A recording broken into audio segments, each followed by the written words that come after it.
Hi hello everyone. Chole તો તમે ઘણીવાર બનાવ્યા હશે, પણ શું તમે દહીંવાળા છોલેનું શાક ક્યારે બનાવ્યું છે? તો આજે તમારા સાથે હું દહીં છોલેની રેસીપી શેર કરું છું. ચાલો રેસીપી શરૂ કરીએ. છોલેવાળા ચણાને મેં રાતે પલાળી દીધા હતા અને સવારે એને 5 થી 6 વિસલ લગાવીને બાફી લીધા છે. હવે એનું શાક બનાવવા માટે અહીંયા પેનમાં મેં 3 થી 4 ચમચી ઓઇલ નાખ્યું છે.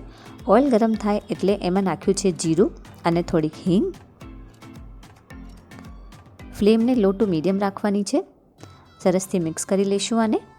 હવે અહીંયા 5 થી 6 મેં મીડિયમ સાઇઝની ડુંગળી લીધી છે અને એને આવી રીતે જુલિયન્સમાં કટ કરી લીધું છે, એટલે લાંબી લાંબી કટ કરી લીધી છે. જો મોટી સાઇઝની ડુંગળી હોય તો તમે 3 ડુંગળી નાખશો તો પણ થઈ જશે. હવે આ ડુંગળીને જસ્ટ આપણે 2 થી 3 મિનિટ સોતે કરવાનું છે, એકદમ પિંક નથી કરવાનું.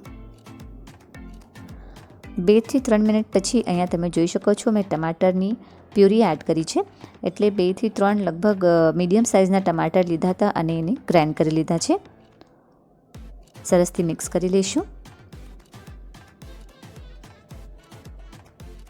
હવે આને આપણે ઢાંકીને 2 થી 3 મિનિટ કૂક થવા દઈશું. ત્યાં તક આપણે બીજો મસાલો રેડી કરી લઈએ.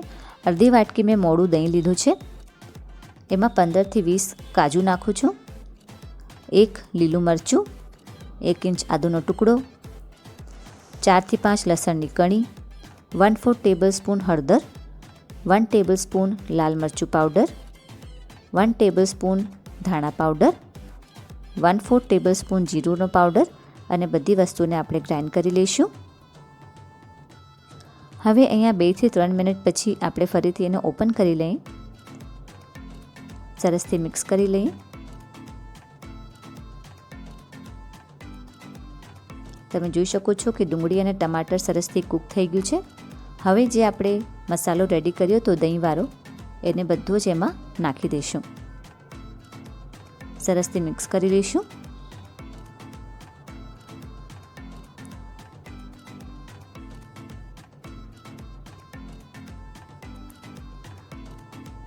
હવે અહીંયા સ્વાદ પ્રમાણે મીઠું એડ કરું છું અને 1/4 ટેબલસ્પૂન કસૂરી મેથી. સરસથી મિક્સ કરી લઈશું. મસાલાને આપણે 3 થી 4 મિનિટ જેવું લો ફ્લેમમાં કૂક કરવાનું છે.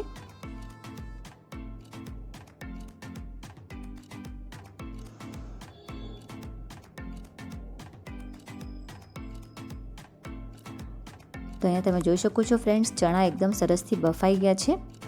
હવે અહીંયા 3 થી 4 મિનિટ પછી ઓપન કરીને આપણે એને ફરીથી મિક્સ કરી લઈએ. તમે જોઈ શકો છો કે ગ્રેવી એકદમ સરસથી કૂક થઈ ગઈ છે.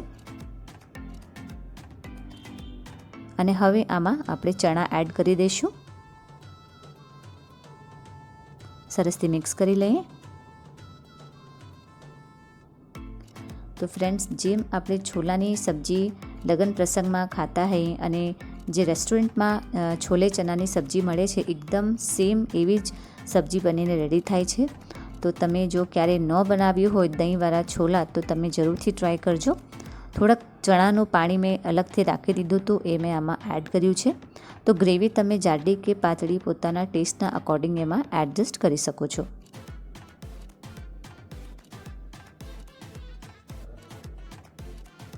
થોડોક ગરમ મસાલો એડ કરું છું. સરસથી મિક્સ કરી લઈએ.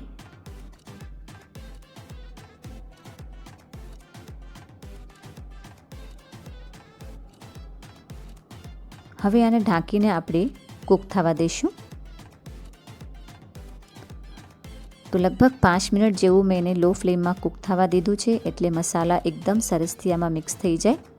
લાસ્ટમાં સ્પ્લિટ કરેલા મેં લીલા મરચાં એડ કર્યા છે. તો 2 લીલા મરચાં મેં એડ કર્યા છે, તમને નાખવું હોય તો નાખી શકો છો. અને લીલા ધાણા પણ મેં એડ કરી દીધા છે. તો આપણું એકદમ સરસ મજાનો ટેસ્ટી દહીંવાળા છોલા બનીને રેડી થઈ ગયા છે.